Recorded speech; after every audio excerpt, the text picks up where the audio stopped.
नरेंद्र दाभोळकर यांच्या हत्येनंतर ज्या विचारांनी त्यांची हत्या केली, ज्या मूल्यनिष्ठेतून त्यांची हत्या झाली, त्याचा सर्वात विवेकवादी असा सामना महाराष्ट्रात जर कोणी केला असेल तर ते माझ्या नजरेत तुम्ही लोक आहात. कारण ज्या विचारांना संपवण्यासाठी ती हत्या झाली त्याच विचारांचा जाग तुम्ही दर 20 तारखेला करता, हे खूप महत्त्वाचं आहे. आणि अशा व्याख्यानमालेमध्ये मला बोलण्याची संधी मिळते ही माझ्यासाठी आनंदाची बाब आहे. मूळ विषयाकडे जाण्याआधी काही गोष्टींचं स्पष्टीकरण तुमच्यासमोर गरजेचं आहे. राष्ट्रवाद आणि भारतीय मुसलमान हा विषय तसा किचकट आहे. राष्ट्रवादाचा ज्या वेळेस बाजार मांडला जातो त्या वेळेस विवेकवादाला एकतर तिलांजली दिली जाते किंवा त्याचे वाईट दिवस सुरू होतात. त्यामुळे रवींद्रनाथ टागोर असतील किंवा मोहम्मद इक्बाल असतील किंवा नेहरू असतील या सर्वांनी राष्ट्रवादाला समान पातळीवरती प्रखर विरोध आपापल्या पद्धतीनं केलेला आहे. राष्ट्रवाद, राष्ट्रप्रेम, देशभक्ती या 3 संकल्पना निराळ्या आहेत. आपण राष्ट्रवादाला विरोध करतोय याचा अर्थ देशप्रेमाला विरोध करतोय असा नाही. देशप्रेम ही निराळी संकल्पना आहे, राष्ट्रवाद ही निराळी संकल्पना आहे. राष्ट्रवादाचा उदय भारतामध्ये साधारणतः 1880च्या दरम्यान झाला असं मानलं जातं. वसाहतवादाच्या सुरुवातीला राष्ट्रवादाच्या विचाराने उभारी घेतली.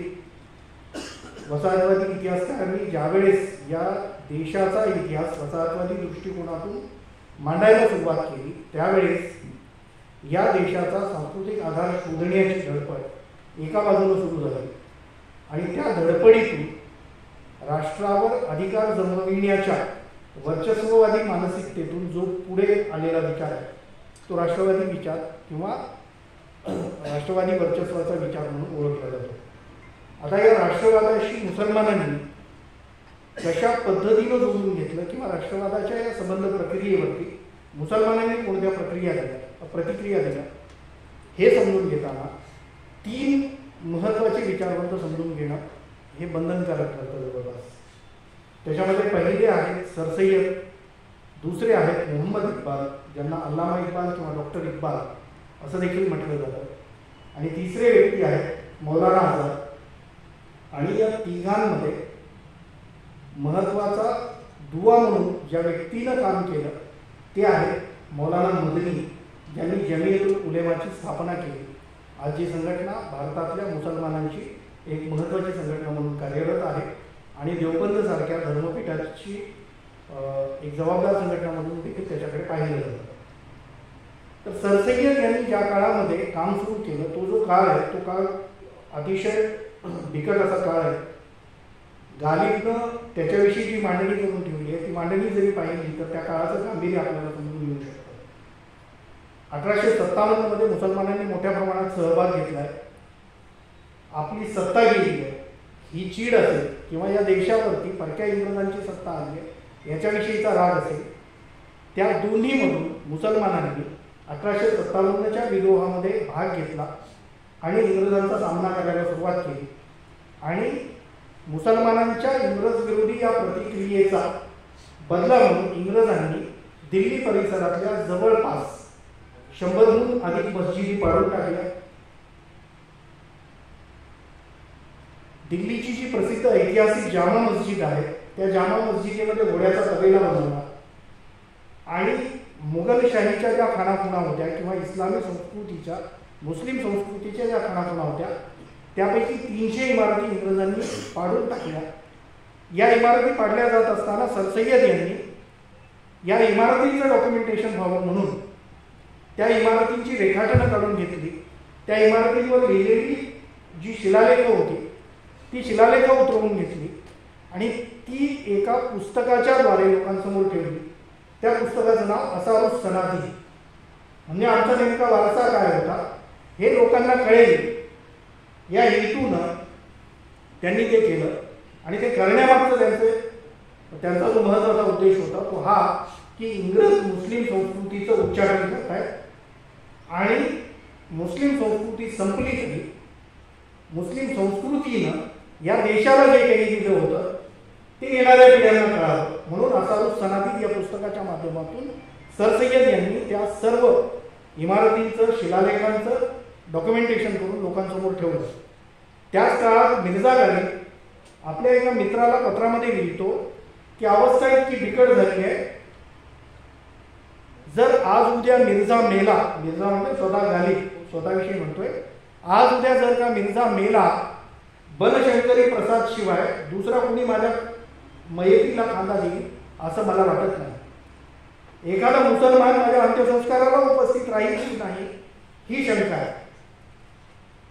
इतका प्रखर आघात किंवा शत्रुत्वाच्या भावनेनं मुसलमानांवर सूड उगवण्यासाठी इंग्रजांनी जे अत्याचार केले होते, जो अन्याय केला होता, त्यातून दिल्लीमधून मुसलमान लोकसंख्येतील जवळपास 90% लोकांनी शहर सोडून इतर शहरांचा आश्रय घेतला होता. अशा काळामध्ये सरसय्यद जे पूर्वाश्रमीचे मुघल सरंजामदार घराण्यातील आहेत, ज्यांचे वडील आजोबा पणजोबा हे मुघल दरबारातल्या उच्चपदस्थ अधिकाऱ्यांपैकी एक होते, त्या सरसय्यद यांनी तुर्कीला जाण्याचा विचार केला, भारत सोडण्याचा विचार केला, कारण भारतामध्ये आपल्यासाठी आता काहीही शिल्लक राहिलेलं नाही आहे असं त्यांना वाटायला लागलं.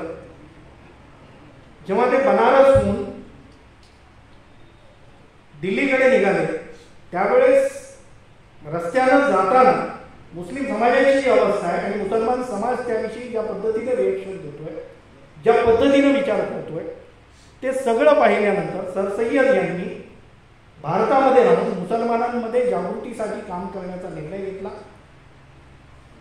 आणि सायंटिफिक सोसायटीची स्थापना केली. या सायंटिफिक सोसायटीच्या माध्यमातून सरसय्यद यांनी मुसलमानांना आवाहन केलं की आता काळ बदललाय, जुन्या निष्ठा तुम्ही टाकून द्या, राज्य बदललंय, राज्याविषयीचा जुना विचार टाकून द्या, काळ बदलत चाललाय, स्वतःला बदलून घ्या, नव्या आव्हानांसाठी स्वतःला सिद्ध करा.